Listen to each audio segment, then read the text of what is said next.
বহুবর্ষজীবী বিরুৎ জাতীয় এই উদ্ভিদটি ইংরেজিতে রেড বাটন জিঞ্জার অথবা স্কারলেট স্পাইরাল ফ্লাগ নামে পরিচিত। উদ্ভিদ 1 থেকে 2 মিটার পর্যন্ত লম্বা হয়। পাতা বড়, বিস্তৃত উপবৃত্তাকার। পাতাগুলি 15 সেন্টিমিটার লম্বা এবং 4 সেন্টিমিটার প্রশস্ত হয়।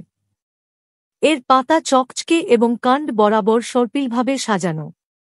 কাণ্ড গোলাকার, রসালো ভূগর্ভস্থ অনুভূমিক রাইজোম। উপরিভাগের ডালপালা খাড়া থেকে হেলানো এবং শিথিলভাবে সর্পিল। আদি নিবাস নিকারাগুয়া, কোস্টারিকা, পানামা, কলম্বিয়া।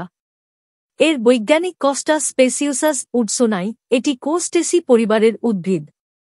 এর আদিনিবাস নিকারাগুয়া, কোস্টারিকা, পানামা এবং কলম্বিয়া। এই উদ্ভিদ বাগান, বাড়ির সীমানা, টবে, উদ্যানে লাগানোর উপযোগী। ফুল ফোটার সময় গ্রীষ্মকাল। এর পুষ্পমঞ্জরিতে ব্র্যাক্ট রয়েছে যা নেকটার তৈরি করে। এই নেকটার পিঁপড়াদের আকর্ষণ করে যা এই উদ্ভিদের পরাগায়নে সহায়তা করে।